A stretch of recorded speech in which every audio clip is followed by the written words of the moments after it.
Today's hearing covers a single item, a resolution arising under the Congressional Review Act to disapprove the Bureau of Alcohol, Tobacco, Firearms, and Explosives rule that forces millions of law-abiding gun owners, many of them disabled veterans, to dispose of or register their firearms with stabilizing braces. Stabilizing pistol braces were designed to help disabled veterans shoot firearms that they would otherwise be unable to hold, stabilize, or aim. In 2012, the Obama-era ATF recognized that these devices serve a legitimate function and determined that they should therefore not be subject to onerous regulation. The Biden administration's reversed over a decade of precedent and usurped Congress's legislative power in subjecting stabilizing braces to regulation under the National Firearms Act. Owners, many of whom are disabled veterans, must destroy the braces or their weapons, hand them over to the ATF, or submit to a lengthy and expensive registration process with no certainty of success. It's clear from this latest action that the Biden administration is intent on eroding the Second Amendment and constitutionally protected rights of law-abiding Americans. I strongly believe the government should protect rather than restrict our rights under the Second Amendment. We should be supporting freedom and personal responsibility, and the House should ensure that our constitutional rights are protected, all of them. That's why I'm proud to have joined every member of the Oklahoma delegation in co-sponsoring HJ Res 44. Indeed, my constituents in Southwest Oklahoma expect nothing less.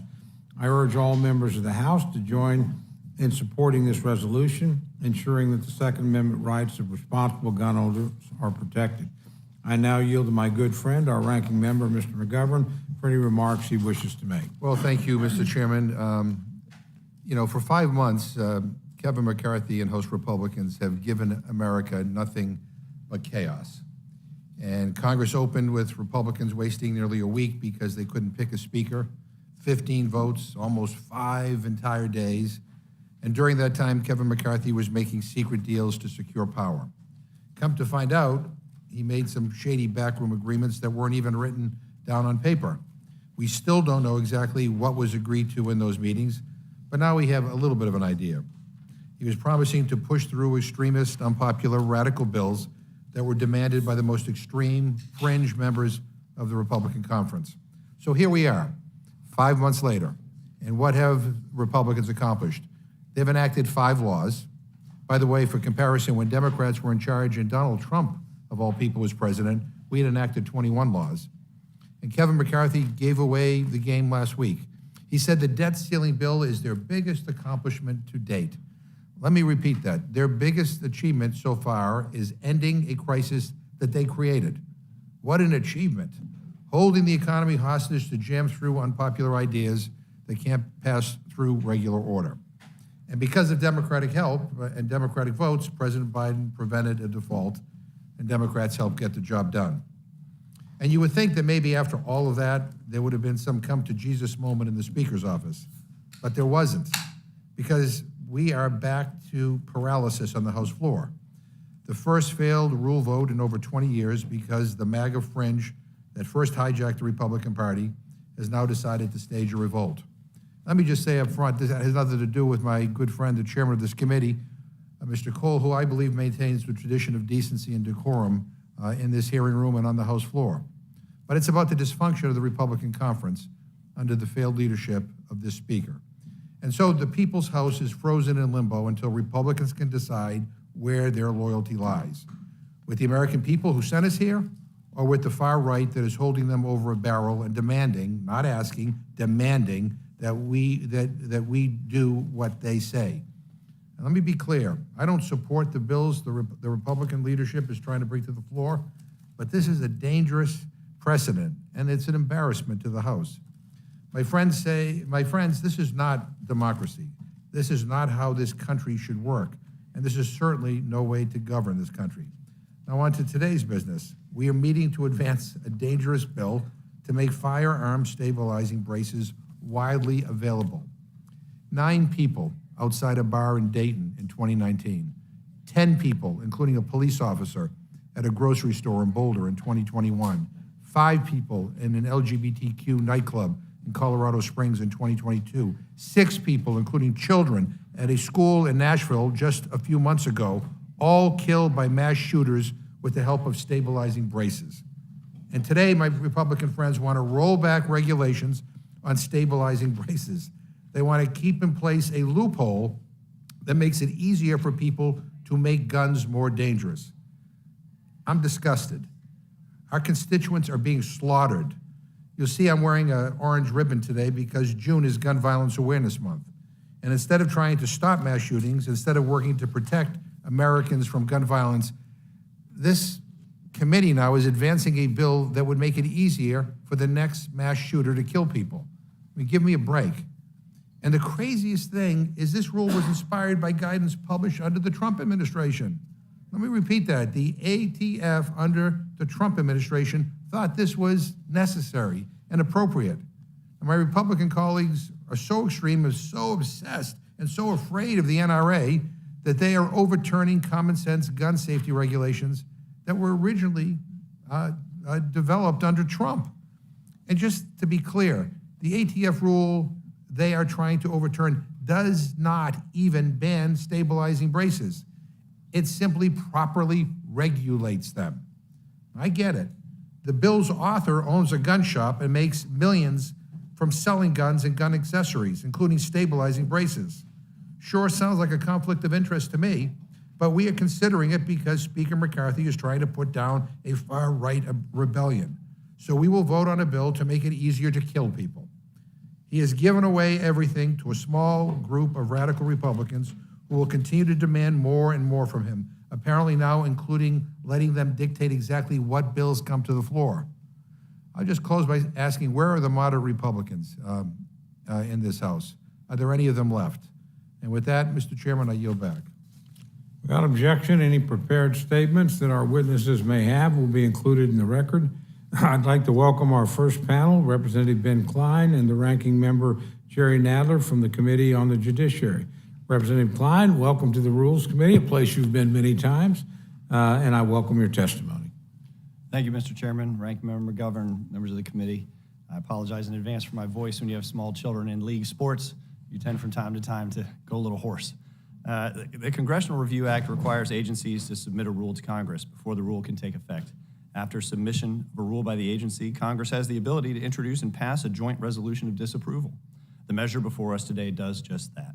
H.J. Res. 44 provides for congressional disapproval of the rule submitted by the Bureau of Alcohol, Tobacco, Firearms, and Explosives related to factoring criteria for firearms with attached stabilizing braces. On January 31st, 2023, the ATF issued a final rule titled Factoring Criteria for Firearms with Attached Stabilizing Braces that effectively bans pistol stabilizing braces nationwide. That rule redefined a firearm with an attached stabilizing brace as a short-barreled rifle subject to regulation under the Gun Control Act of 1968 and the National Firearms Act of 1934. The rule directly contradicted a prior 2012 determination made during the Obama administration on which law-abiding firearm owners relied for a decade that a firearm equipped with a stabilizing brace would not be subject to National Firearms Act controls. And for more than a decade, the ATF told manufacturers and consumers that the braces were perfectly legal. Now, it's done a complete about-face. The rule requires the owners of the roughly 40 million firearms with stabilizing braces in circulation to obtain a special registration, surrender or destroy their brace, or face severe criminal penalties as a result of this regulatory change. This change didn't occur because of a law that Congress passed or a ruling from a judge. Rather, it's the decision from an unnamed and electorally unaccountable bureaucrat to turn law-abiding Americans into felons with a stroke of a pen. As the duly elected representatives of our constituents, we cannot sit idly by and allow executive branch bureaucrats to make law that impacts millions of Americans. This rule usurps the legislative power of this body, and this rule should offend every member of this body.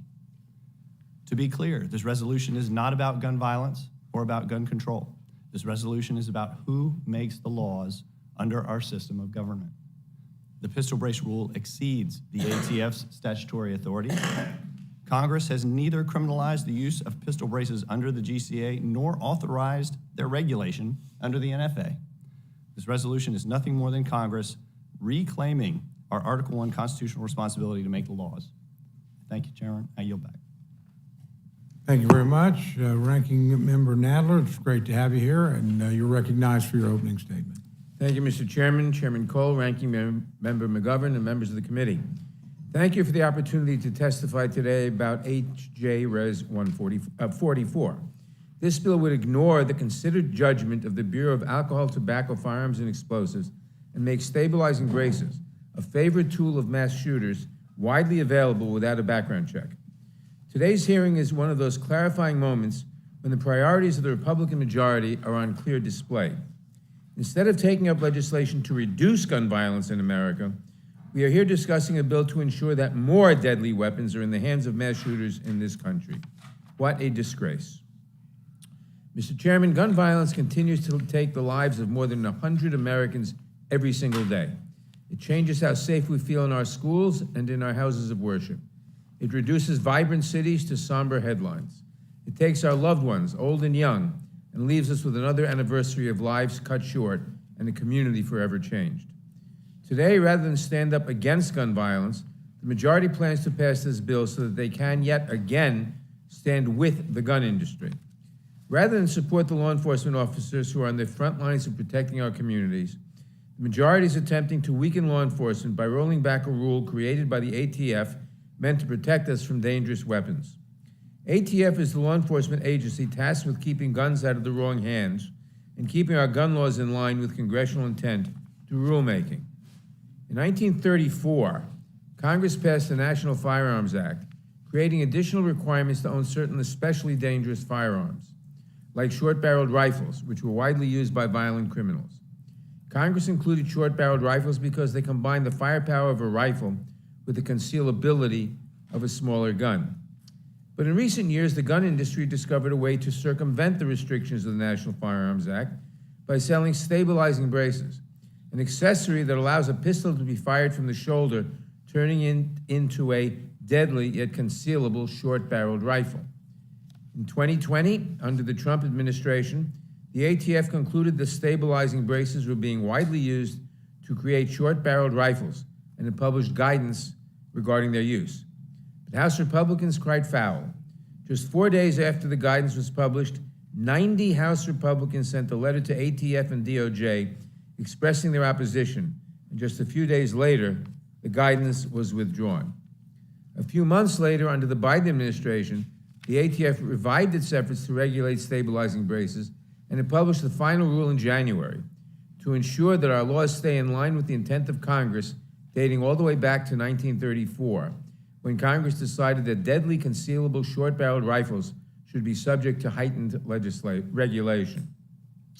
But Republicans will stop at nothing to block the ATF from taking this simple life-saving measure, even though they know that blocking this rule could have deadly consequences. Mass shooters used guns with stabilizing braces to kill 9 people outside a bar in Dayton in 2019, to kill 10 people, including a responding police officer at a grocery store in Boulder in 2021, to kill 5 people in an LGBTQ nightclub in Colorado Springs, again last year, and just this past March, to kill 6 people, including 3 children, at a school in Nashville, the 19th school shooting this year. The Nashville shooting occurred the day before the Judiciary Committee initially planned to mark up this resolution. So the majority, apparently sensitive to the optics, if not the substance, of marking up this resolution, postponed the markup. But 3 weeks later, they decided that enough time had passed since 3 more families woke up without the child they had taken to school, that they were ready to advance a bill to enable more mass shooters to inflict death and destruction in our communities. I guess they thought that we had forgotten the lives lost in that terrible tragedy. But we will never forget them, or the countless others who lose their lives to gun violence every day. Now today, the majority seeks to advance this bill to the House floor, even though several members of their own party have expressed discomfort with the bill. But with the Speaker held hostage by a few of his most extreme members, and the floor at a complete standstill, a deal was struck, and here we are on the cusp of a vote by the full House. How many more lives will be lost because Republicans refuse to acknowledge that these weapons are a favorite of mass shooters for their ability to make a gun both deadly and concealable? How many more people have to die before Republicans will value the lives of our children over the profits of the gun industry? Last Congress, Democrats put forth a range of solutions to prevent gun violence, to support law enforcement, and to solve violent crimes. But our colleagues across the aisle continue to push for unfettered access to every firearm and accessory imaginable. As Republicans continue to seek freedom from gun regulation, we will continue to see communities free from gun violence. I urge my colleagues to oppose this dangerous legislation. I'd be happy to answer any questions. Thank both of you for your testimony. The chair has no questions, but before I move to my good friend, the vice chair, having left you hanging last week, I need to report that the University of Oklahoma women's softball team did indeed sweep the finals, beating a really great FSU team, Florida State University team, 5-0 and 3-1, extending their unprecedented winning streak to 53 straight games. That was their third national title in a row. That's only happened one other time in the history of women's college softball, and their sixth title in 10 years. So just wanted to note that for the record. And with that, the congratulations goes to those extraordinary women. They are an amazing and a really fantastic coach who's won now 7 national titles with a series of great players. So with that, I turn to my friend, distinguished vice chair of the committee, Dr. Burgess, for any questions he may have. Thank you, Mr. Chairman, and congratulations to the state of Oklahoma on that. I do want to take issue with one of the things that the ranking member brought up. He said that President Biden had prevented a default by signing a bill. Wait a minute. President Biden pushed a default on the American people by not speaking to our speaker, leaders in the Senate, for months until the House actually passed a bill, the Limit, Save, and Grow Act. Otherwise, I submit that the president would have been happy to see us go past the X date and allow his Secretary of the Treasury, who's already graphically demonstrated her incompetence time and again, but then allow her to decide what bills get paid and what bills do not. Some of us on this side felt that that was not a good trajectory, and so the bill was passed that eliminated the debt limit, at least for a time. But honestly, to say that President Biden prevented a default is revisionist history at its absolute worst. Mr. Klein, let me just ask you, if nothing happens, when does this rule begin to affect your constituents and my constituents? I would answer, gentlemen, that this rule would go into effect very soon, but there is a grace period. It is a short grace period, but within the year, millions of Americans would be made felons. So the people who are calling our offices concerned that if something is not done to stop this rule, they will become, by executive fiat or by virtue of what the agency has done, they will be on the wrong side of the law. That's correct. There is a reason we have a legislative branch, and I thank you for reminding us that the legislative branch is, in fact, an important partner in our division of powers in this country. More power given to the administration, to the agencies, is not moving us in the proper direction. That we're in the people's house for a reason. We need to do the people's business. So thank you, Mr. Chairman. I'll yield back. Thank you very much. Distinguished ranking members recognized for any questions he might Well, have. thank you. Well, let me just begin by saying I stand by everything I said in my opening statement. When Donald Trump was president, we passed the increase in the debt ceiling 3 times because President Trump and all of my Republican friends said you shouldn't politicize the debt ceiling. They changed their tune when Trump lost, and they lost. And the bottom line is that politicizing the debt ceiling was a rotten thing to do, a terrible thing to do, a dangerous thing to do, an awful precedent. And again, things that were in that debt ceiling package that would probably never be able to pass regular order. But I mean, to President Biden's credit, He put the country first and delivered a lot of Democratic votes that my Republican friends were not up to being delivered their own caucus, and now we're in this paralysis because you're fighting with yourself, and lots of luck with that. Secondly, I have a lot of gun owners in my district too, and they're happy to comply with reasonable regulation because they are sick and tired of children being slaughtered in this country. I mean, every single day there's another massacre, and nobody seems to give a damn on the other side of the aisle. And I think people have had it. People have had it. Mr. Nadler, to listen to my colleagues speak, you would think that the rule that they're trying to overturn would ban stabilizing braces outright, does it? No. I mean, and that's the thing. I mean, no amount of oversight, responsible oversight or regulation can be tolerated because the NRA basically says no. They call the shots here. You want our money, you got to vote the way we want you to vote. Mr. Chairman. Yes. The United States, we keep hearing that the problem of gun violence, the reason we have so many murders by guns is because of mental health. That's what our Republican colleagues keep telling us. The United States is the only country in the world where we have these mass shootings day after day, week after week. It is a slander on the American people to say that our people are 75 times as mentally ill as those in Canada or England or Germany or any other country.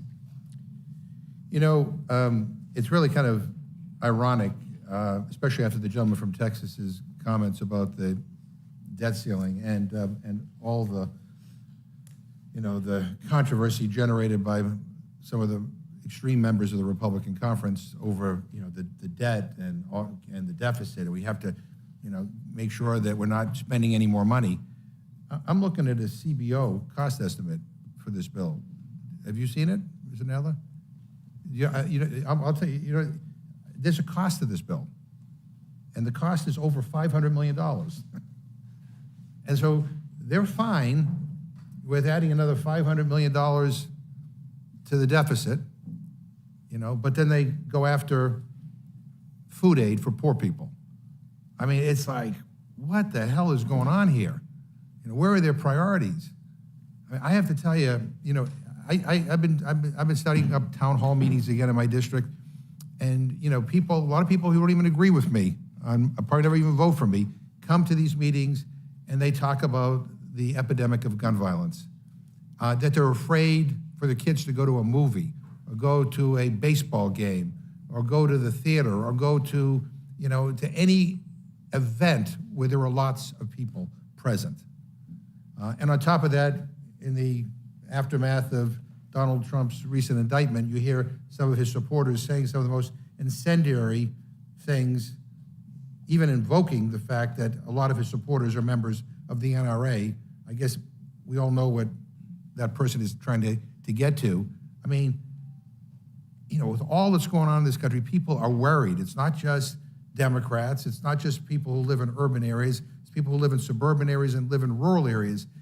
And what really bothers them is that in the aftermath of massacres, they don't get the sense that there's any outrage by the people who are pushing things like this. And again, I just point out again for the record, the guy who is the author of this bill, I think has a conflict of interest. I mean, he sells these things, and he's the one who's pushing it. So, you know, I mean, I don't. This place is all screwed up, in my opinion, right now. They have the votes to get this to the floor. I don't know whether they have the votes to pass it. I hope not. But at some point, enough has to be enough. I thank you both for being here. I yield back my time. Gentlelady from Minnesota is recognized for any questions she may have for the panel. Thank you, Mr. Chair. And I just want to say that this points out the reason that we have the REINS Act. Because this is no way, rule writing is no way to govern. And I know that in 117th, there was a bill in then Chair Nadler's committee that would have done the same thing, that would have banned these stabilizing braces, and never taken up by the Senate. And so now we're trying to do it by rule. And so I appreciate. that Excuse me, it's- John Lady, because you just said that this rule bans these accessories. I think I just had a question. I'm sorry. Okay, thank I'm you. sorry. But the bill last year that was in judiciary did ban. It was an attempt to ban. So whatever the That- case that is, is this is, I'm sorry, it's my time, I'm gonna finish. It just makes it so important that we do the REINS Act, that we look at these things, because what this will only accomplish is to make our disabled hunters who use these, our disabled veteran hunters who use these, criminals. And I just want to say that I fully support this, and making sure that we can legislate instead of having the rule writers legislate. So I appreciate that, and I yield back. Thank you. Gentlelady from Pennsylvania is recognized for any questions she may have for the panel. Thank you. Almost every day, we are horrified by another mass shooting. Just in the past few weeks, we've seen tragedies at a high school graduation in Richmond, Virginia, on a beach in Hollywood, Florida, and at a mall in Allen, Texas. So what's the response? The Republican majority is trying to make it easier for mass shooters to obtain and conceal deadly firearms. That's what this regulation addresses. The regulation at issue today concerns stabilizing braces, a device that can be used to circumvent the National Firearms Act, in which Congress specifically found that certain types of firearms were weapons of war and had no appropriate sporting use or use for personal protection. This is from what Congress passed. As a result, Congress determined that certain types of weapons were, quote, especially dangerous to the community, end quote, and must be, quote, regulated since they're used for violence and criminal activity.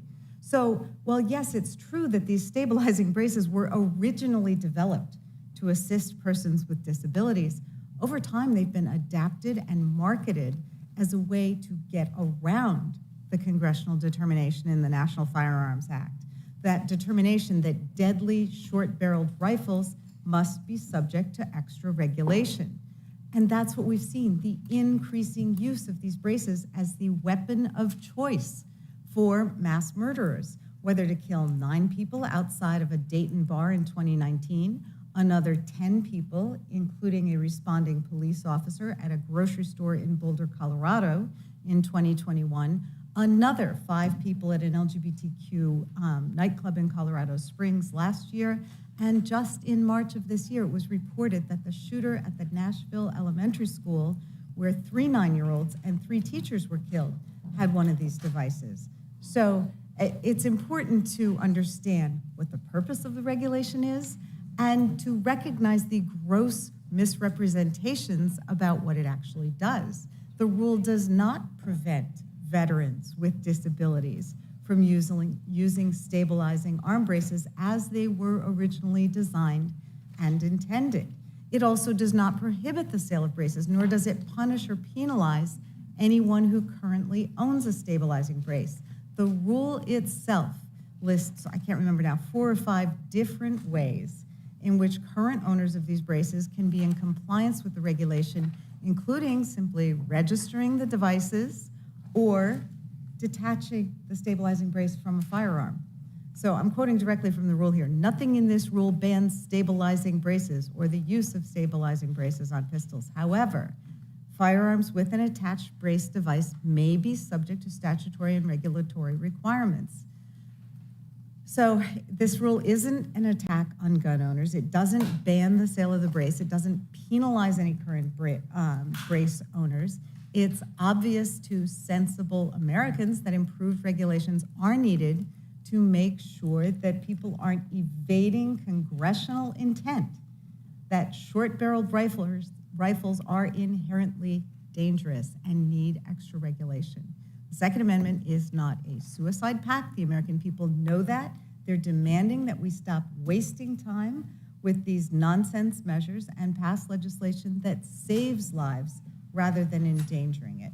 So, Chairman Nadler, was there anything else you wanted to add with respect to whether or not current owners of these braces are instantly made felons, as some of our colleagues Well, have they're suggested. clearly not instantly made felons because of all the things that you just said. They simply have to register their stabilizing braces by a certain date. They can replace the short barrel with the barrel 16 inches or longer. They can remove the brace. They can register the firearm as set forth by the National Firearms Act, and period. They can do any of those things after the effective date of the bill. They can do any of those things, rather.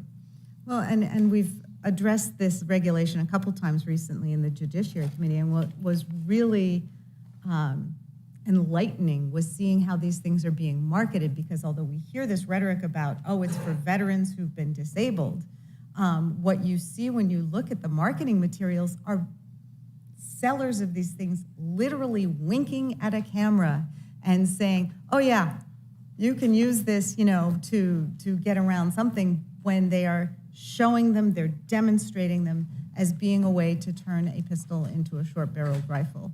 So it's about, as usual with the NRA and with the gun manufacturers, it's about making bank off other people's misery. It is indeed, and to comment on what the ranking member of the stated, there is a conflict of interest. Mr. Clyde, who is the sponsor of this resolution, owns a gun store and sells these braces. Clear conflict of interest. Well, and the regulation does provide a way for people who sell these braces to do so legally if they Yes. register them appropriately, right? Indeed. But just too much trouble when it might get in the way of someone committing another mass murder. Okay, thank you. I yield back. Thank you. Gentleman from Kentucky is recognized for any questions he may have for the panel. Thank you, Mr. Chairman. Ranking Member Nadler, are you aware of the November 26, 2012 letter from the Bureau of Alcohol, Tobacco, Firearms, and Explosives to the inventor of the stabilizing brace, Mr. Bosco? No, I'm not. Okay. On November 26, 2012, Mr. Bosco received correspondence from the ATF telling him that these were legal. And I'll just read 2 sentences from this letter, which I will submit for the record. I'll go ahead and ask unanimous consent. Without objection. They tell Mr. Bosco, you are asking if the addition of this sample buffer tube forearm brace would convert a firearm in a manner that would cause it to be classified as a rifle and thus a firearm regulated by the National Firearms Act. I'll skip some of this. Based on our evaluation, FTB, that's the Firearms Technology Branch of the Bureau of Alcohol, Tobacco, and Firearms and Explosives, FTB finds that the submitted forearm brace, when attached to a firearm, does not convert that weapon to be fired from the shoulder and would not alter the classification of a pistol or other firearm. Mr. Bosco received this letter from the ATF, and he based an entire business on it. Millions of gun owners based their purchase of these braces on this letter from the ATF. Do you disagree with this letter that the ATF, when President Obama was president, that the ATF sent to Mr. Bosco? Well, I can't comment on the 2012 letter, which I know nothing about, but the fact of the matter is the braces have changed over time. The ATF determined that gun owners were using a loophole. And so it's a different brace today than at the time that letter was written. And as I stated before, current owners of stabilizing braces can comply with the rule in the manners that I stated before. Let me dispute something that you said. You said that the brace is different today. Does that mean if Mr. Bosco makes the exact identical brace that he sent to the ATF, he should be allowed to do that? The brace from 2012, I would think so. I would But think obviously so the too. braces are not the same today. But I'm glad you agree that if the ATF told him it was legal, that he should still be able to make these, as long as he adhered to the very same brace that he sent the ATF. In 2012. So he's given me, I would have brought it, but we're not allowed props in the Rules Committee, but he's given me this brace, the very same brace that he submitted. It was based on that prototype, and he's wondering why he can't make these anymore. And this just gets to the point that offends so many Americans, that the ATF said it was legal, and here we are a decade later, 40 million gun owners later, and the ATF now says it's illegal. No, And this there's a difference. The first brace that Mr. Bosco submitted was a forearm brace that he never brought to market. There's no change in the law for firearms with stabilizing braces that are not, quote, designed, made, and intended to be fired from the shoulder. A firearm, I should say, with a stabilizing brace that's designed, made, and intended to be fired from the forearm, which was Mr. Bosco's design back in 2012, is not subject to the NFA as a result of the rule. It's braces that are designed to be fired from the shoulder, that are designed to enable the pistol to be fired from the shoulder. Well, it's not different. There are cosmetically different versions of it, but it functions exactly the same. The fundamental difference is either if the brace is designed in such a way as to be a forearm brace, that's okay. But it's designed in such a way as to enable a short-barreled pistol to be to be fired from the shoulder, then that's subject to the rule. Now you get into another legal distinction about how it's designed and how it's used. And the law does talk about if it's designed a certain way, and Mr. Bosco designed it not to be fired from the shoulder. And so you're applying two standards here. No, was it designed to be fired from the shoulder, or did the consumers who bought it then fire it from the shoulder? You can't use both legal regimes to regulate this, but I am glad. Let me just ask you again. If the ATF told him something was legal 10 years ago, should he be able to make that? Yes, but Would the gentleman remember a question? that the forearm brace is what was held to be legal by the ATF. The shoulder brace is what the ATF has objected to and what we're talking about today.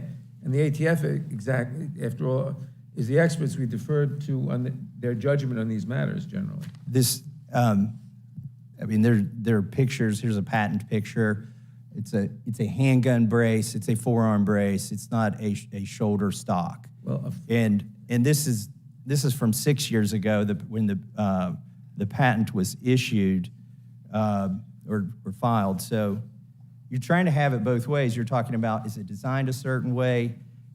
Was it the intent for it to be fired from the shoulder? But now you're implicating it because you say people use it for things it wasn't intended for. Let me get to an important point. This is so critical. You're saying they're not banned. That's just not correct. In 13 states, you can't own a short-barreled rifle.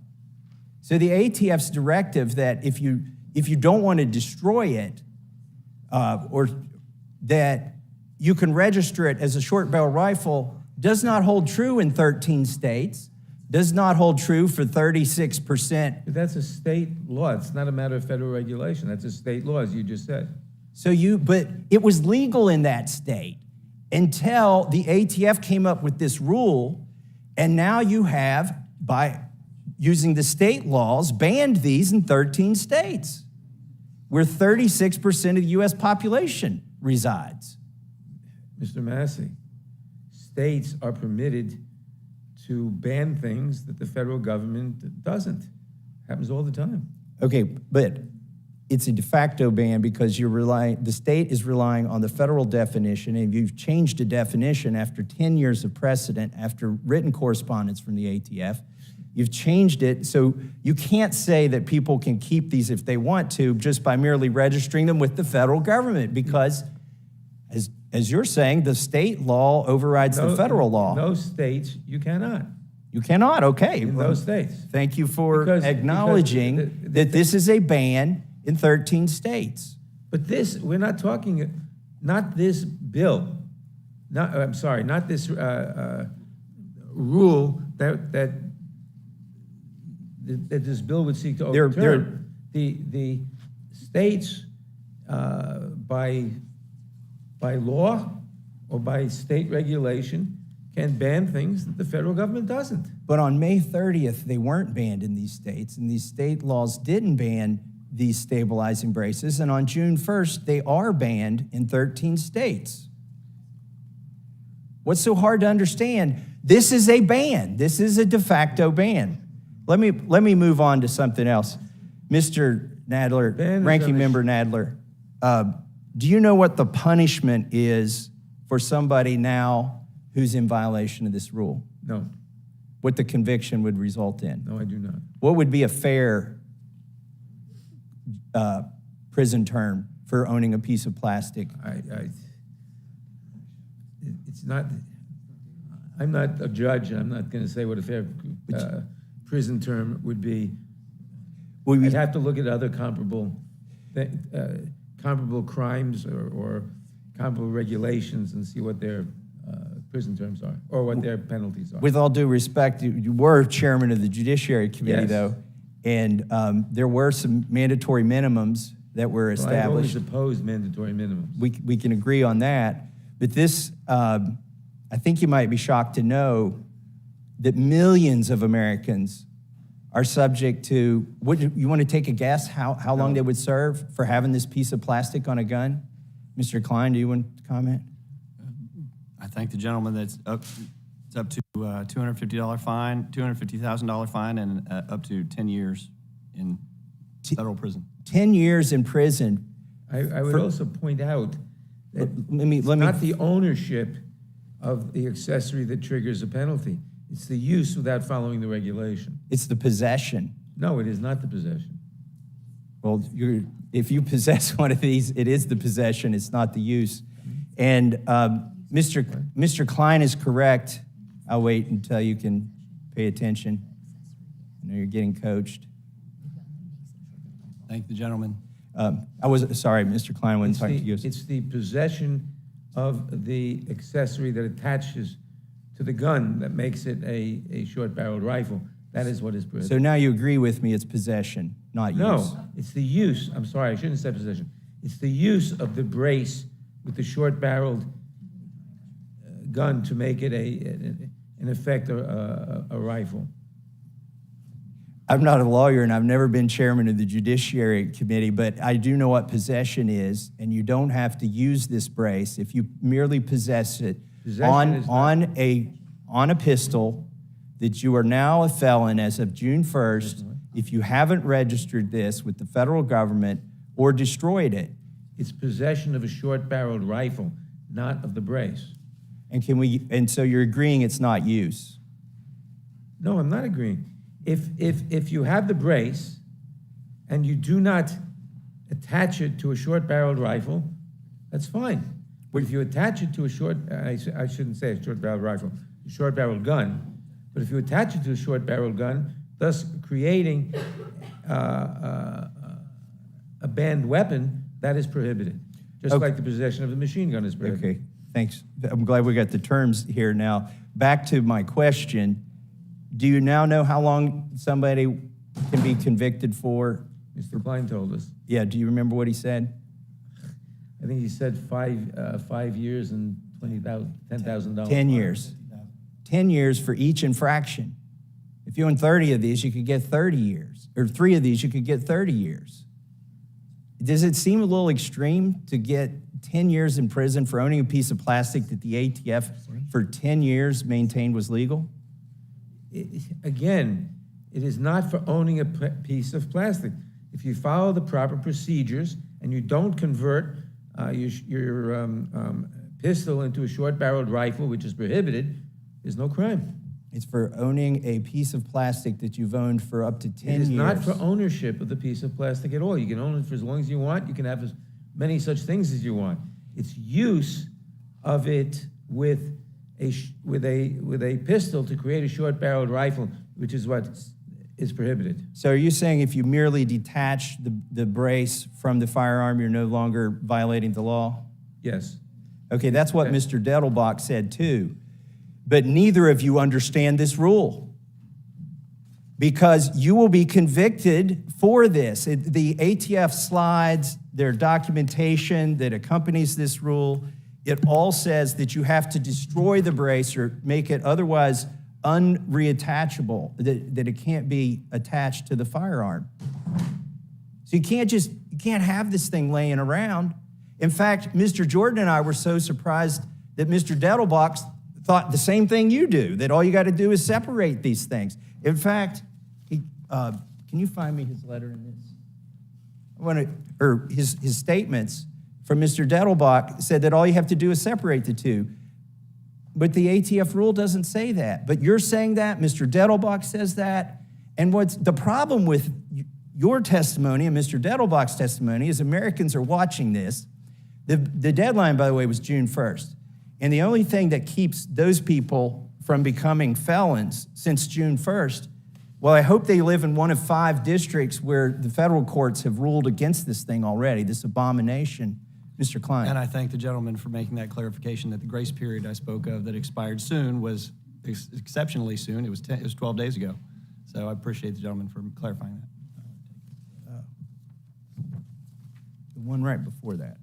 Anyways, I had his letter here somewhere. Let me ask you, Mr. Nadler, let me ask you a question first. Let me read you from the ATF website. Okay, read us that. Other compliance options provided under the final rule are the following.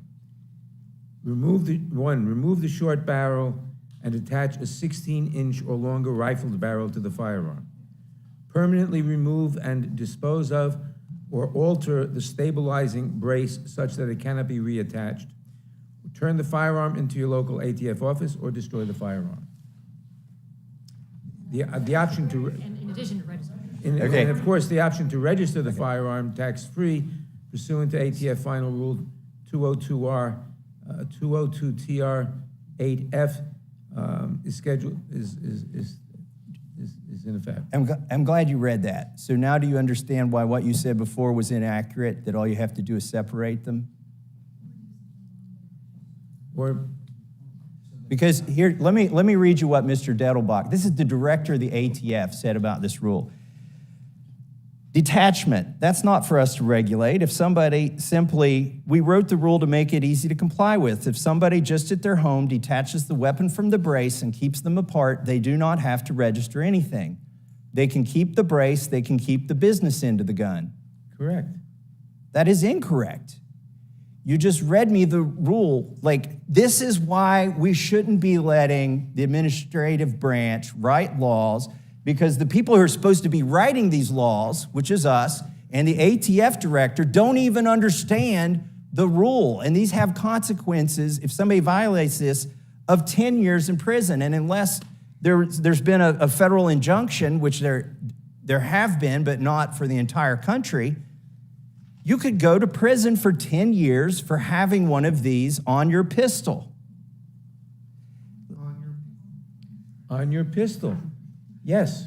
And for 10 years, that wasn't the case. On your, no, and there's on your pistol, because that's what this seeks to stop. You can have a brace, you can have a pistol, but you can't attach them to make it, in effect, a rifle. Let me ask you something. Isn't it... Which has been prohibited since 1934. Do you think you're going to stop any shootings by doing this? Yes. Which, can you think any of the mass public shootings or any of the shootings in the past, the shooter would have said, oh my gosh, it's illegal to have this thing on this thing, and I'm going to go do a shooting? All you can say is that if this regulation is in effect and enforced, it will make it harder for people to have mass shootings because the weapons will be less repeatable. What do you mean by repeatable? A repeat shooter, that is to say, semi-automatic in effect. This brace has nothing to do with whether the firearm is manual bolt or semi-automatic or fully automatic. It makes the pistol, which is otherwise inaccurate. I mean, any pistol is inaccurate, but when you can fire it from the shoulder, it becomes much more accurate. So why wouldn't they just bring a rifle to the shooting, or 2 pistols or more rounds? Let me ask you a question. Isn't it true that you would prefer to ban all AR-15s? Yes. And isn't it true that you would prefer to ban anything with a detachable magazine? I would prefer to ban the magazines. Well, actually, to limit the magazines to 15 rounds. That was our legislation that we had last year. And you think keeping them at 15 rounds instead of 16 rounds makes the firearm Well, 15 safe? rounds instead of 100 rounds. I mean, you have to set the limit somewhere. Are you aware that you can just carry more magazines? Yeah, but it takes time to reload, and gives law enforcement an opportunity to I'm shoot sorry, you but while you're reloading. why did you pass a bill out of your committee to ban all AR-15s? Yes, we did. Why, were you here in 1994 when the so-called Yes, I assault was. weapons ban was passed? Yes, I was. That was my first Do time. you think that that was helpful? Indeed, it was, until unfortunately it wasn't renewed in 2004. Do you know that during the period of time, can you explain how it helped? Because here's what you need to know. In that period of time between 94 and 2004, the number of so-called assault weapons more than doubled in the United States. Because the ban that you passed in 1994 was on the cosmetic features. And much like this rule from the ATF is on a cosmetic feature. So although it would have made criminals out of people who tried to sell something that looked cosmetically similar to what you banned in 1994, gun manufacturers just they just kept making AR-15s and AK-47 style weapons with different cosmetics. And so if you think it worked, I'd like to know how you think it worked, because the number of so-called assault weapons just ballooned from 94 to 2004. I do not think that is the case, and I think you'll find the statistics are that the number of mass shootings went down from 1994 until 2004 and sharply increased after 2004. So if they went down and the number of so-called assault weapons doubled during that period of time. I don't think that's true. But it is true. So let me ask you this. Why didn't Majority Leader Schumer bring up your gun legislation if this was such a priority for your party? Because he didn't have the votes to overcome the filibuster, like a lot of our legislation. Takes 60 votes in the Senate. Democrats didn't have 60 votes. But it wasn't worth voting on? I can't answer that. I don't know this Senate schedule, but he knew he didn't have the votes. Did all the Democrats support it in the As far Senate? as I know. I heard there were some Democrat senators who thought that your legislation went too far. I can't attest. I can't speak to that. I didn't speak to all the Democratic senators. Let me just summarize here. You're the former chairman of Judiciary, still the ranking member. I respect you, have served with you there on that committee, but I'm surprised to know that you didn't realize people would get 10 years in prison for doing something after June 1st that they had done for 10 years prior that was authorized by the ATF for 10 years. I'm concerned that these people can be prosecuted now as felons with, as Mr. Klein said, extreme monetary penalties and 10 years in prison and a lot of these people don't even know that they're in violation of the law. The other thing I was surprised about is your interpretation and Mr. Dettelbach's interpretation of the rule is wrong. And if people were to follow his advice, which you repeated, which is to merely separate the two, they're still felons subject to 10 years in prison. But the good news is there are multiple federal court injunctions against this rule already. And I think what's going to sink it is the fact that the evidence that the ATF themselves for 10 years believed that attaching this accessory to your pistol did not make it As a I said rifle. before, you were talking about apples and oranges. That was a forearm brace, not the shoulder brace. And Mr. Bosco is going to be pleasantly surprised that he can continue to manufacture the firearm, except that he's not, because you're wrong on that too.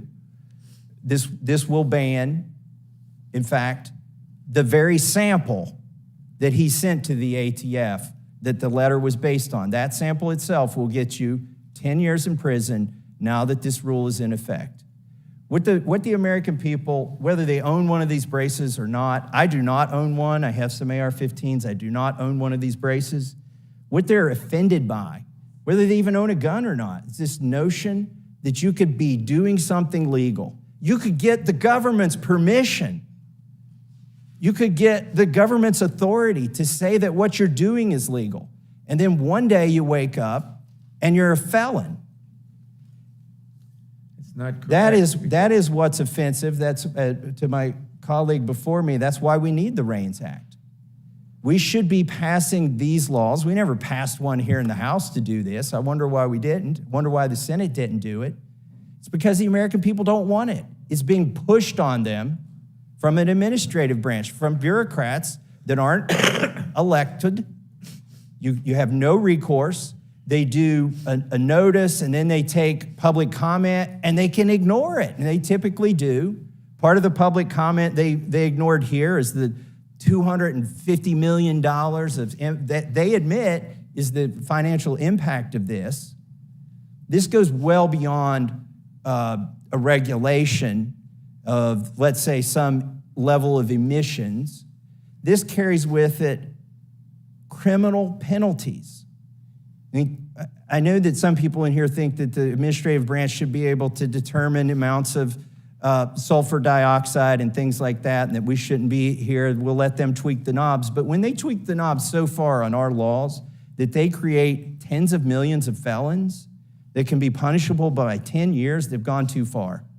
And that's why we have support of Americans who don't even own one of these braces, may have never seen one of these braces. They don't care. They want a rule of law, not a rule of the executive branch. And that's why Mr. Clyde's Congressional Review Act invocation is so important, and that's why we need to throw this rule out. And I yield back. Thank you very much. Gentleman from Colorado is recognized for any questions he may have for the panel. I thank the chairman. When historians, 10 years, 20 years, 30 years from now, attempt to explain how a country that is capable of such greatness was unable to muster the political will to do anything to combat the epidemic of gun violence in our communities, this hearing and the colloquy of the last 15 minutes will be a perfect microcosm. The question was raised as to whether or not this rule could prevent the loss of life. And clearly, folks in law enforcement have made the judgment that it could and that it will. From my perspective, it's a pretty easy conclusion to reach. 2 years ago, in my community in Boulder, Colorado, as the gentleman from Kentucky well knows, a murderer walked into a grocery store and killed 10 members of my community.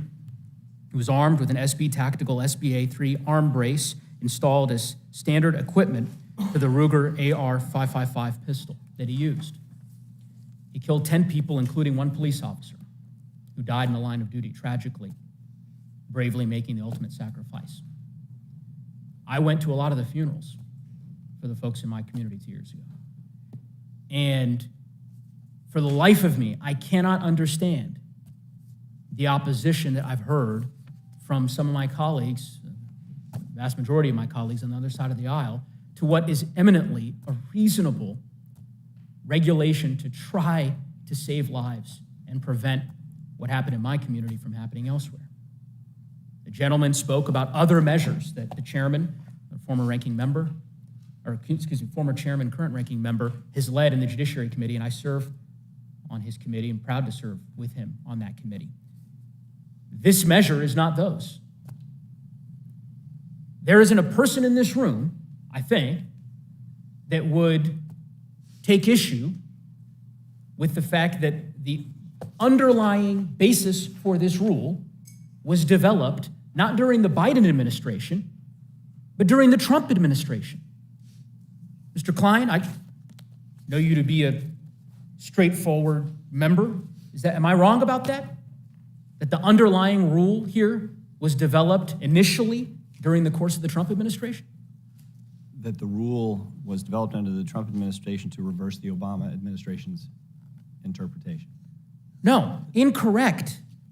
Mr. Klein, the underlying rule is based on guidance that was published under the Trump administration that concluded that stabilizing braces were widely used to create short-barreled rifles and therefore should be subject to stricter regulations. Now, as you will note, what I expected you to say was that yes, that is precisely what happened. And then in the closing days of the Trump administration, after a group of House Republicans, I don't know if you were among them, implored the Trump administration to withdraw that guidance, the ATF withdrew it. Is that not the case?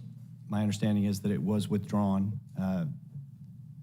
during the Trump administration. Of course, it was withdrawn, which meant it was initiated by the Trump administration and then withdrawn after political pressure. Thankfully, the Biden administration and the objective members of law enforcement in the ATF decided they would not bow to political pressure and promulgated a rule that is fair, that is reasonable, and that could save lives. Now, there's been a lot of talk. I mean, I had hoped that my colleague from Kentucky, whom I normally very much appreciate our colloquy, so I'd hoped that he would be willing to yield to me a moment for a question as he was making this argument to the ranking member.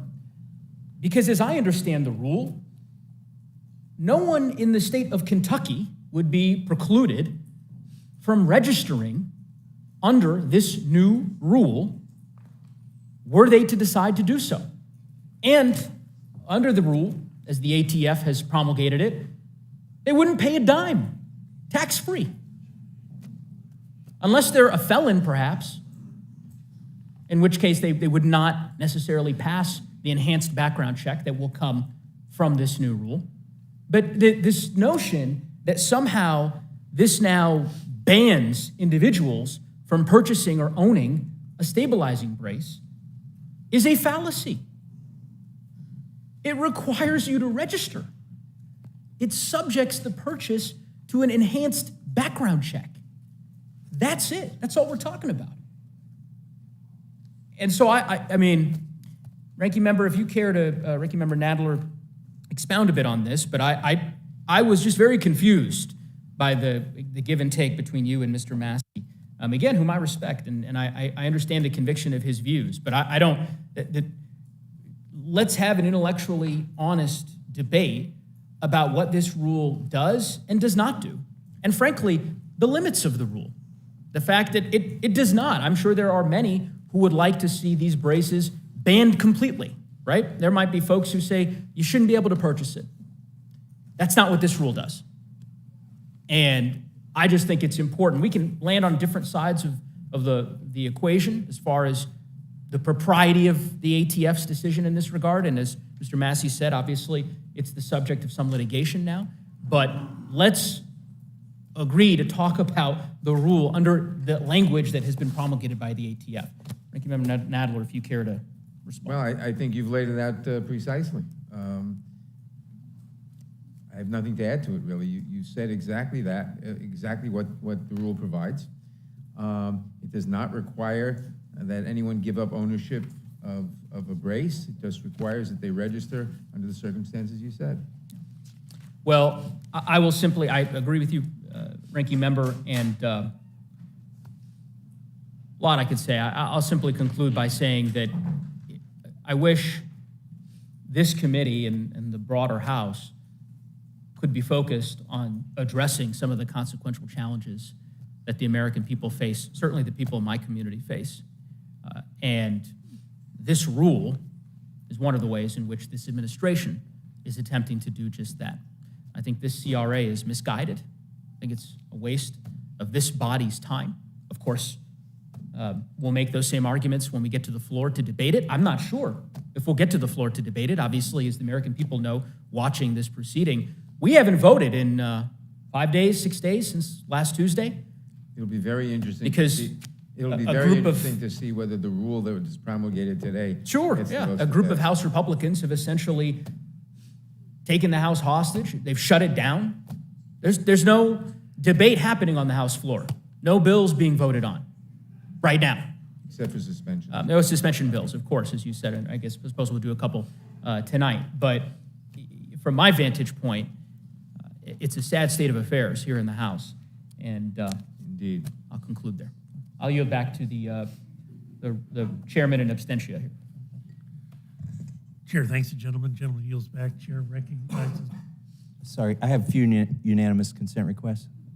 gentleman who stays the request. I have a letter that Jim Jordan and sent to, Jim Jordan and I sent this to Steve Dettelbach, the ATF director. I'd like to submit that, asking him to clarify some of his statements. We've got the letter back from the ATF on that subject. Without objection, so ordered. Thank you. And the chair recognizes Ms. Hutchin. Thank you, Mr. Chairman. Thank you for through the witnesses for testifying today. Representative Klein, thanks for joining the Rules Committee, and Ranking Member Nadler. I'm an original co-sponsor of this legislation before us, so I'm not particularly undecided on the necessity of what we're doing. But having said that, in the process of reviewing the bill and learning more about pistol braces, I reviewed the written testimony of Amy Swearer, a senior legal fellow at the Heritage Foundation, to a joint hearing of the House Oversight and Judiciary Committees in March of this year. Although I'm not a member of either of those committees, I think it's important for us to benefit from their work. In that testimony, Ms. Swearer highlighted the origin story of the pistol brace. We've heard some about that from my colleagues over here today. That in 2012, a man named Alex Bosco invented it to help a friend who was a disabled veteran continue to shoot safely. I think that's one of the more compelling aspects of what we're talking about and why we're here today. It's the impetus for this brace the ATF has made illegal. It was designed to help our nation's veterans exercise their Second Amendment rights. Representative Klein, am I missing anything here? Is it an accurate statement that ATF is preventing veterans and other Americans who utilize these braces from safely exercising their Second Amendment rights? I'd say that's exactly correct. Is there anything in the ATF justification for this rule that takes into account these veteran and older American populations that would want to utilize these braces? Not to my knowledge. Mr. Klein, does the Second Amendment to the United States Constitution exclude veterans? No. Does the Second Amendment exclude disabled adults? No. Does the Second Amendment say veterans or adults with disabilities are prohibited from owning and using handguns? It does not. Shouldn't both of these groups of law-abiding Americans have equal access to exercise their Second Amendment rights in a way they see best fits their needs? Absolutely. Does the Second Amendment require gun owners to register a weapon? No. Why should we be concerned with registries such as these for law-abiding citizens? I don't think they're appropriate for law-abiding citizens. Do registries, is there a concern that registries of this type might lead to seizing of weapons? The ATF estimates there's 3 million of these in circulation that would need to be registered. Some estimates are much higher than that. And one of the things that our colleague, Mr. Nadler, said is if they're attached. So is, Mr. Klein, if there are registries, is it in the realm of possibilities that ATF might visit a law-abiding citizen to determine whether or not a pistol brace is attached? It would most definitely be in the realm of possibility. And if a veteran is seen at a range with a pistol with a brace attached, could be arrested by ATF currently because the grace period has ended and subject to a $250,000 fine and up to 10 years in federal prison. As I close, I just want to mention that I have visited businesses that supplied these products, and they report that veterans and older Americans are among their primary customers.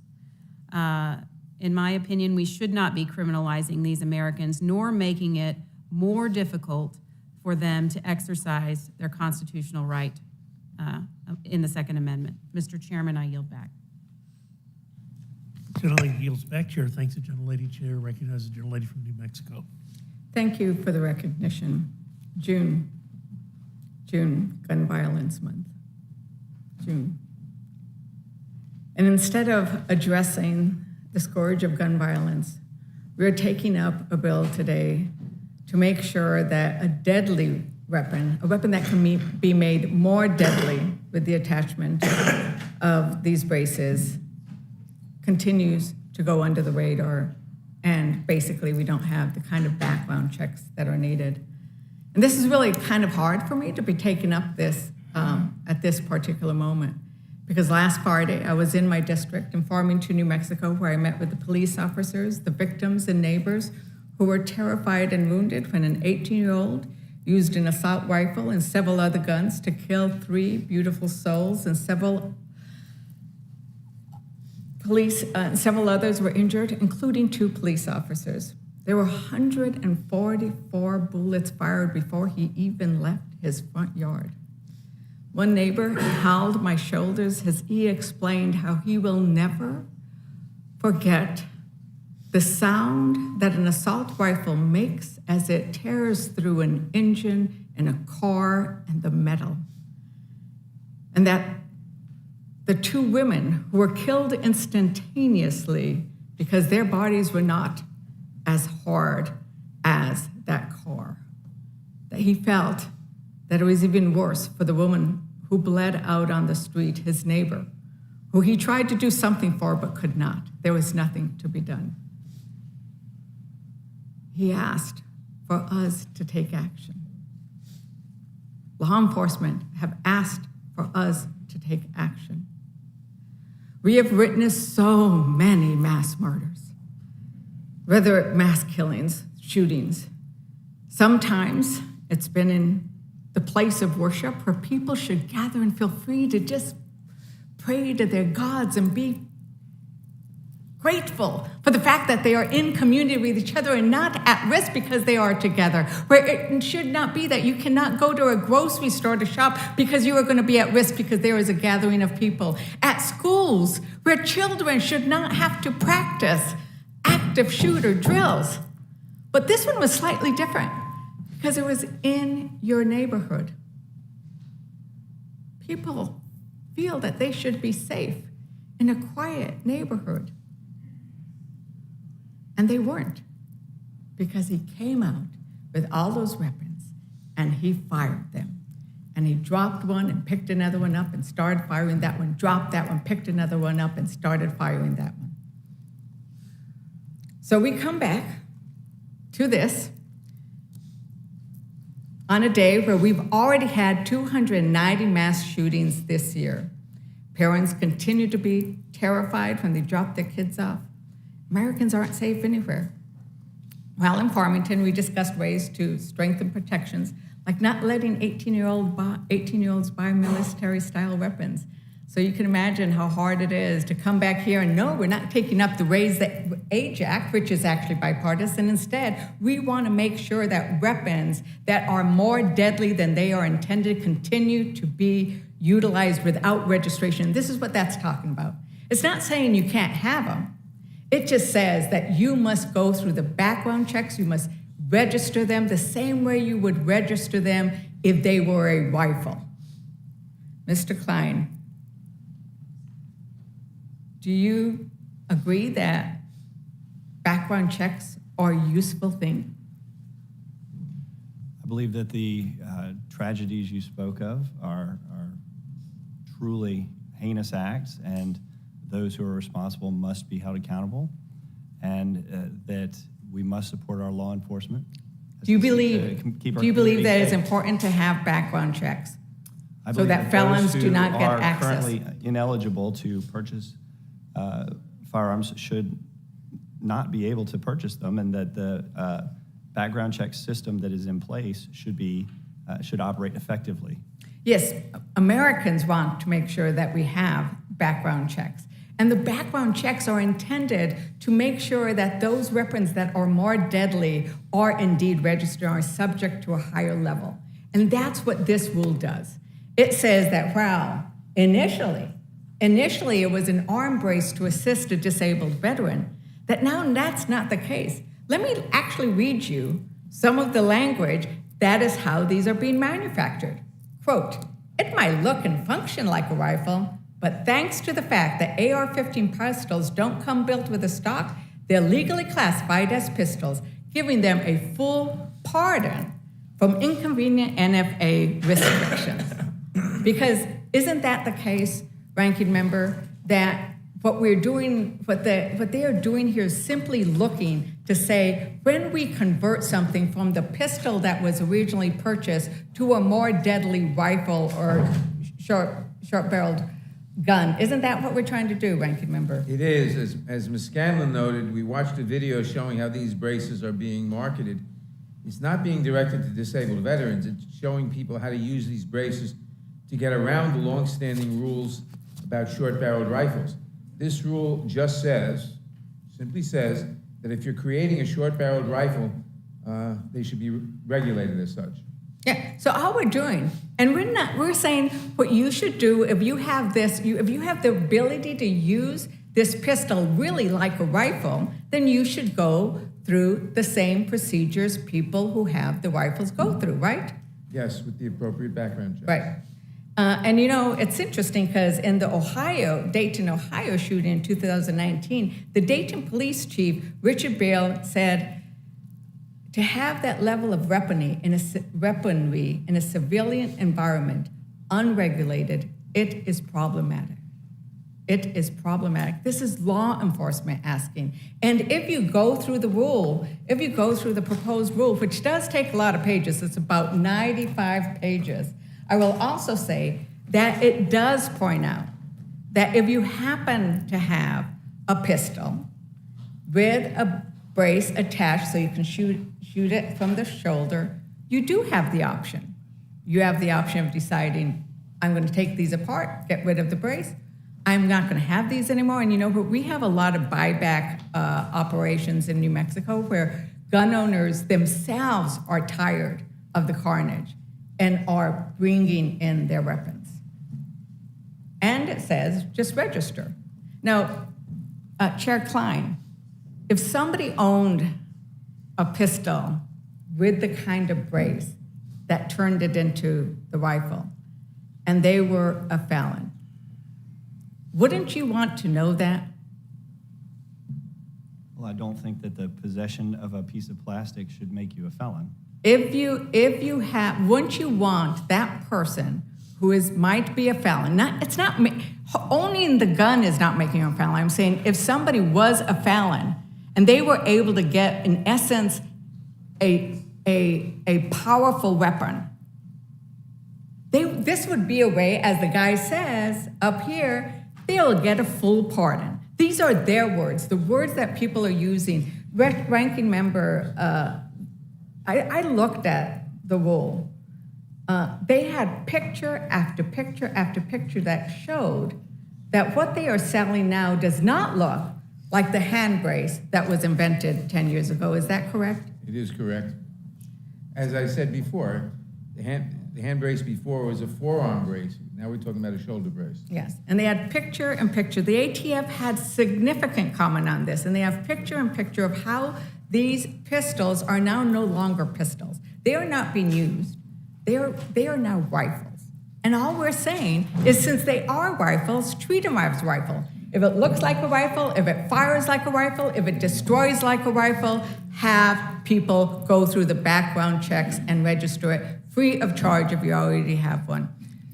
With that, Chairman, I yield back. Gentlelady yields back, Chair. Thanks, the gentlelady. Chair is prepared to yield to, Chair yields to the gentleman from New York, Mr. Langworthy. Thank you, Mr. Chairman. Representative Klein, for a person with a disability like the disabled veterans that the brace's inventor sought to help back in 2012, what additional steps must someone like a veteran with a disability now contend with in order to exercise their Second Amendment rights? I thank the gentleman. This rule will require the owner of the roughly $40 million firearms with stabilizing braces to obtain a special registration, surrender or destroy their brace, or face severe criminal penalties as a result of the regulatory change. Now, to your knowledge, has the ATF provided any evidence whatsoever to demonstrate that individuals with pistol braces have a higher likelihood of committing acts of violence? No. Have they provided any evidence whatsoever to show that out of the tens of millions of pistol brace users, that a significant proportion of that population are inclined to utilize such pistol braces in order to commit acts of violence? No, there is no evidence to indicate as much. Okay. So instead of focusing on mental health care, instead of focusing on hardening our schools or other public places, the Biden administration has once again chosen to attack law-abiding gun owners with an ambiguous rule that could be very broadly interpreted. What's even more appalling to me is that this administration is using tragedies like the mass shooting at a grocery store in Boulder, Colorado in 2021 for its own political purposes, all while punishing millions of law-abiding gun owners. I appreciate the work that the Judiciary Committee did to bring this resolution forward today. Let's not let the Biden administration get away with any more measures that do nothing to get at the root causes of gun violence, but do everything to deny Americans their constitutional rights. I'm proud to be an original co-sponsor of this bill. Thank you, and I yield back, Mr. Chairman. Chair, thanks, gentlemen. Chair, Chair now is happy to recognize the gentleman from Texas. I thank my friend from Texas, the chairman at the moment, and I'd yield to my friend from Kentucky for a minute. Thanks. Just want to clear something up. This rule, I'll read this from the Federal Register. This revised definition reflects the department's understanding of the best interpretation of the statute, and it is immediately effective. In addition, because prior ATF classifications of firearms equipped with a brace device did not all employ this correct understanding of the statutory terms, all such prior classifications are no longer valid as of January 31st, 2023. So I want to submit this page out of the Federal Register for the record. What it shows is the ATF is reversing themselves. They're not. It's not that the design of these things has changed or anything like that. It's not that they would allow you to have the original one that they certified as being legal, the original brace. It is, in fact, that they are changing their mind now, and they are revoking all of the prior guidance. And ask unanimous consent to submit this one page for the record. Without objection. And I yield back to Mr. Roy from Texas. Thank you. I think my friend from Kentucky, and it's a really good point. I know that earlier, and I'm sorry I had to step out to another meeting, there was some conversation about, and I think it goes to the heart of this, that my colleagues on the other side of the aisle will just dismiss and say that, no, you're not going to be felons. All you have to do is register. Well, what's the point of the registration? We know what the point of the registration is. But then beyond that, if only 250,000 of the some odd 40 million pistol braces in the country have been registered, is it then okay then for the 39.75 million to be felons, right? We know what the purpose is. Right? And at the end of the day, we are making felons out of millions of Americans by virtue of the action that the president and his administration conducted unlawfully. That's the truth. Democrats have done this through the administration. They've done this. Congress could have acted. Congress did not act. Congress did not do this despite passing legislation last summer. That's the truth. The fact is it was the executive branch who did it unilaterally. Now, some have then said, oh, well, but this is going back to the previous administration this rule started. Well, the previous administration also did the bump stock, which was summarily kicked aside by the Fifth Circuit. Now, they did that because, of course, they did. And look, I am an equal opportunity basher of the executive branch. I don't care who's in charge of it, Republican or Democrat.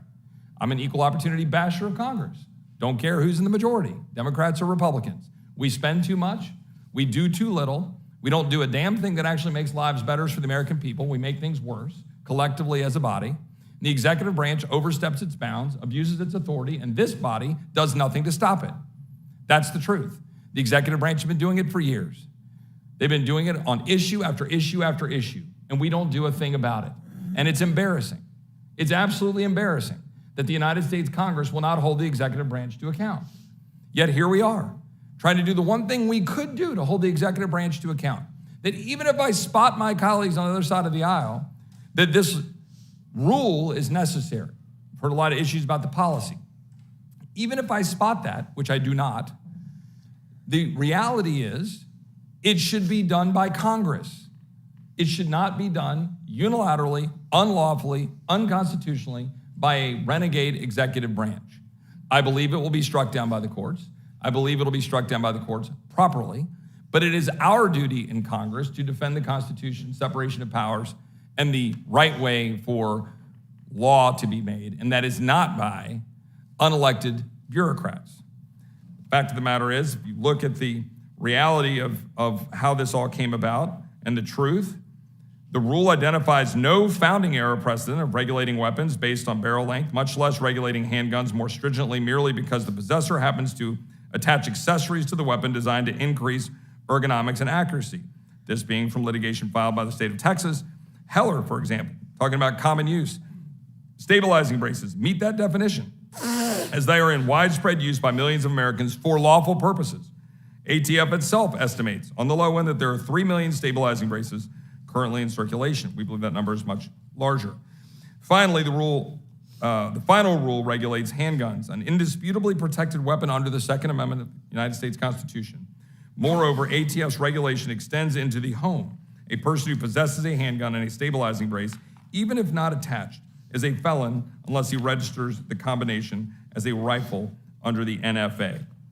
I would just wonder if my friend from Virginia, a learned lawyer, I know you've covered some of this and I'm sorry I stepped out, but just if there's anything else you want to clarify about the absurdity of the abuse of the executive branch's power here to carry out policymaking by executive fiat rather than deferring to Congress and the rightful place for Congress to act here regardless of the policy. Only that I would concur with the gentleman in that this is a debate about the exercise of Article 1 powers of Congress. There is a debate about the policy going on here, but this is where it should happen, not within the ATF, not about whether to issue a regulation. The debate about the policy should happen in this body, and the debate that is occurring today is about who should best make policy, and it should reside with Congress, and that's why we should pass this resolution. And I appreciate the gentleman. I would remind people that, and this may have already been discussed, and it might have been discussed with my friend from Kentucky, that it was the, in fact, Obama ATF, right, in 2012. It was Marine Army veteran Alex Bosco who invented the pistol stabilizing brace to help his friend, a disabled combat veteran, at the shooting range, right? That's the fact. That's how it came about. Subsequently, the ATF advised Mr. Bosco's company, SB Tactical, that its stabilizing brace did not convert a pistol into a short barrel rifle. That was the ATF a decade ago. Keep in mind, that was the Obama administration's ATF. This means ATF had considered pistol braces legal for about a decade. And it is because the administration, the current administration, talk about extreme, an administration that is being controlled by the most radical left elements of the Democratic Party that are running the White House, and in the absence of a commander-in-chief who's barely present in it, physically or cognitively. And you've got a bunch of people running around representing the radical left who are making up policies as they go, going and finding what they can find from the latest study group from some, Ivy League group that sits and meets and pontificates about such things. And now you've got millions of Americans who are felons, millions of Americans who have a weapon, felons. And the reaction from the ranking member of the House Judiciary Committee is, just separate the plastic. Why? Well, first of all, that's unclear from the rule, although my friend from Kentucky had a great exchange with the director of the ATF in which he acknowledged that if you separate the piece of plastic from the weapon, that you would be okay. That will have to be borne out. But that's the reaction by my friends from the left to just say, we'll just separate this piece of plastic, you won't be a felon.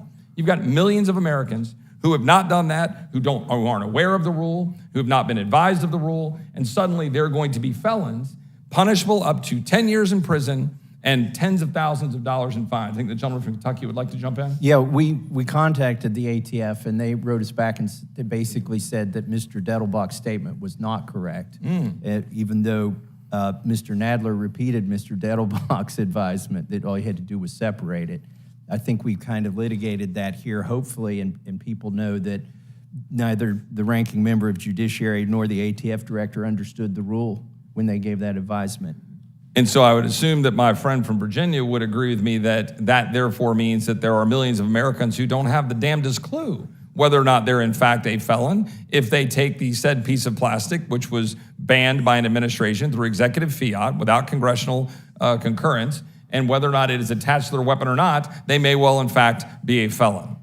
That's absolutely true, and there's difference of opinion as to whether once this piece of plastic is separated from the weapon, that you are within the law to keep it separate without somehow making it, destroying the piece of plastic or making it impossible to reattach it.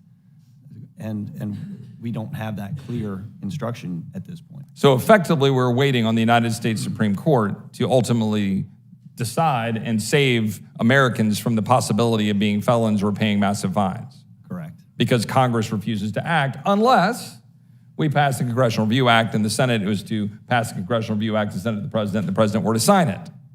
Right. So the last point I'll simply make is this. We've had, hundreds of examples of this administration overstepping its bound, whether it was student loans, which we've discussed in here, which is CRA was passed, the Senate passed it, and then the President vetoed it. Imagine it was passed on a bipartisan basis in the Senate. The President vetoed it. The reality is we've been able to get a couple of things done to try to fix the mess that the administration is making on a daily basis, passing all sorts of rules through executive fiat. The fact is they're doing it across the board. They're doing it notably, I'll close on this, they're doing it notably with respect to the border, making all manners of decisions through the executive branch in direct violation of the law, led by the President and Secretary Mayorkas himself. And we had a federal judge just rule last week in the Northern District of Texas saying, and I quote, defendants, illegal aliens, pleaded guilty to conspiracy to transport and harbor illegal aliens. The sentencing information shows that on behalf of the Juarez cartel, defendants participated in an alien smuggling conspiracy. Their participation included operating an illegal alien stash house in Fort Worth, Texas, and transporting those who had been smuggled into the United States. The smuggling organization charged $10,000 to smuggle an adult illegal alien to the United States and between $12,000 to $14,000 to smuggle a child illegal alien. The fact is, law enforcement discovered this. The Fort Worth portion of this smuggling operation after a man in Baltimore, the husband, paid the organization to have his wife and 2-year-old daughter smuggled into the United States after they arrived in Mexico from Honduras. The husband contends he paid the smuggling organization $1,000 to smuggle his wife and child. They were then transported to the stash house, where the husband contends a member of the smuggling organization demanded he pay an additional $23,000 before his family would be released. The member also told the husband, quote, they would do things to his daughter he would not like if he did not make this payment. It goes on and on and on to say, and they close, the judge, the guidelines do not adequately take into account these facts when recommending an appropriate prison range, and accordingly, the parties are provided notice. The court intends to vary upward from the applicable guidelines range so they may address this at the time of sentencing. After one of the guys pled to 2 years, and after another guy was in the range, they're looking at a sentencing in between 51 and 63 months for moving children, unaccompanied alien children, for profit in the United States of America, while our administration does nothing but violate the law, ignore their responsibility under the Secure Fence Act to maintain operational control of the border. They're doing it wantonly. The Secretary of Homeland Security should be impeached for it. The President, frankly, should be impeached for it. And everything that he is doing and engaging in lawlessness through the executive overreach is something that this body should be doing something about, and that is why we should pass this as one step of many. I yield back. Gentleman yields back. Chair thanks the gentleman. Chair recognizes the gentleman from South Carolina. I'll be brief. Sorry I had to step out. This is just another weaponization that this president, this administration is doing to put people on, take a Second Amendment rights first, and then to basically ignore all the other problems, as Chip says. I have not heard one thing from the other side about the remorse about the thousands that are being killed, the 100,000 young adults that got killed are being killed for fentanyl coming across. My friends from the other side are ignoring that. What's happened, you keep saying gun violence, it's people violence. And it's horrible we've lost our children in these schools, but you don't say airplane violence that caused 9/11. You don't say car violence, that the maniac that went through the Christmas parade. So this bill here is just another attempt to take away our Second Amendment rights. And, you know, it's amazing that it's been, we're having this much debate on this. It shouldn't even have been a debate. But it's a great bill. I'm looking forward to voting for it. And, Mr. Chairman, I yield back. Gentleman yields back. Chair, thanks, gentlemen. Are there any other questions for this panel? Seeing none, I thank the witnesses for their testimony, and they are excused. Is there anyone else seeking to testify on HJ Res 44? Seeing none, this closes the hearing portion. Without objection, the committee stands in recess, subject to the call of the chair. We will resume. Chair will be in receipt of a motion from the gentleman from Kentucky, Mr. Massey. Mr. Chairman, I move the committee grant HJ Res 44, providing for congressional disapproval under Chapter 8 of Title 5 United States Code of the rules submitted by the Bureau of Alcohol, Tobacco, Firearms, and Explosives related to factoring criteria for firearms with attached stabilizing braces, a closed rule. The rule waives all points of order against consideration of the joint resolution. The rule provides that the joint resolution shall be considered as read. The rule waives all points of order against provisions in the joint resolution. The rule provides 1 hour of general debate equally divided and controlled by the chair and ranking minority member of the committee on the judiciary or the respective designees. The rule provides 1 motion to recommit. The rule further provides for consideration of H.R. 277, the REINS Act of 2023, under a structured rule. The rule waives all points of order against consideration of the bill. The rule provides 1 hour of general debate equally divided and controlled by the chair and ranking minority member of the committee on the judiciary or their respective designees. The rule provides that an amendment in the nature of a substitute consisting of the text of Rules Committee Print 118-6 shall be considered as adopted, and the bill as amended shall be considered as read. The rule waives all points of order against provisions in the bill as amended. The rule further makes in order only those amendments printed in Part A of the Rules Committee report. Each such amendment may be offered only in the order printed in the report, may be offered only by a member designated in the report, shall be considered as read, shall be debatable for the time specified in the report, equally divided and controlled by the proponent and an opponent, shall not be subject to amendment, and shall not be subject to demand for division of the question in the House or in the committee of the whole. All points of order against the amendments printed in Part A of the report are waived. The rule provides 1 motion to recommit. The rule further provides for consideration of H.R. 288, the Separation of Powers Restoration Act of 2023, under a structured rule. The rule waives all points of order against consideration of the bill. The rule provides that an amendment in the nature of a substitute consisting of the text of the Rules Committee Print 118-7 shall be considered as adopted, and the bill as amended shall be considered as read. The rule waives all points of order against provisions in the bill as amended. The rule provides 1 hour of general debate equally divided and controlled by the chair and ranking minority member of the committee on the judiciary or the respective designees. The rule further provides in order only the amendment printed in Part B of the Rules Committee report. Each such amendment may be offered only in the order printed in the report, may be offered only by a member designated in the report, shall be considered as read, shall be debatable for the time specified in the report, equally divided and controlled by the proponent and an opponent, shall not be subject to amendment, and shall not be subject to demand for division of the question. All points of order against the amendment printed in Part B of the report are waived. The rule provides 1 motion to recommit. The rule further provides for consideration of H.R. 1615, the Gas Stove Protection and Freedom Act, under a structured rule. The rule waives all points of order against consideration of the bill. The rule provides 1 hour of general debate, equally divided and controlled by the chair and ranking minority member of the Committee on Energy and Commerce or their respective designees. The rule provides that the bill should be considered as read. The rule waives all points of order against provisions in the bill.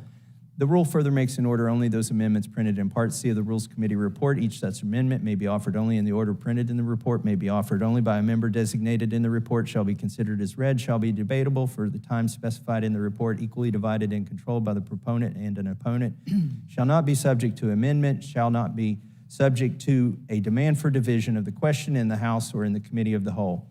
All points of order against the amendments printed in Part C of the report are waived. The rule provides 1 motion to recommit. The rule further provides for consideration of H.R. 1640, the Save Our Gas Stoves Act, under a structured rule. The rule waives all points of order against consideration of the bill. The rule provides 1 hour general debate, equally divided and controlled by the chair and ranking minority member of the Committee on Energy and Commerce or their respective designees. The rule provides that the bill shall be considered as read. The rule waives all points of order against provisions in the bill. The rule further makes an order only those amendments printed in Part D of the Rules Committee report. Each such amendment may be offered only in the order printed in the report, may be offered only by a member designated in the report, shall be considered as read, shall be debatable for the time specified in the report, equally divided and controlled by the proponent and an opponent, shall not be subject to amendment, and shall not be subject to demand for division of the question in the House or in the Committee of the Whole. All points of order against the amendments printed in Part D of the report are waived. The rule provides one motion to recommit. Finally, the rule provides that the ordering of the yeas and nays on the question of reconsideration of the vote on adoption of H.Res. 463 is vacated to the end that the motion to reconsider be laid on the table. Mr. Massey, you now rival Ms. Scanlon as the best reader of the rule on the Rules Committee. I've read it twice now. Well, I'll look forward to this competition going forward. But thank you very much. You've now heard the motion. Is there any discussion or amendment to the rule? Yeah, Mr. Chairman, I think we're just trying to figure out what's going on here. Does this mean that the Republicans have worked out all of their internal conflicts and you're all one big happy family now, and that we can get back to work? Well, first of all, you suggest we're not always one big happy family, and of course we are. But I certainly think this was a very positive step in the right direction. I would expect we'll move in an orderly process the balance of the week. And all it took was making an order a gun bill to. I'm not going to go into all the machinations that all these things take. My friend's been involved in many of them himself over the year. I remember meeting in this chamber one time, 3 times on the same rule. So these things do happen, but we're here and we think we're ready to proceed. But let me just express why some of us are a little concerned. And I'm reading some of the tweets. One from Scott Wong at NBC News. He retweets Matt Gaetz, who says, if there's not a renegotiated power sharing agreement with conservatives, Gaetz warned, then perhaps we'll be back here next week. And then Melanie Zanona of CNN, she tweets, hardliners have agreed to end their blockade of the House floor while they continue discussions with McCarthy about, quote, a new power sharing agreement per multiple members leaving the Speaker's office. There's no votes in the House tonight.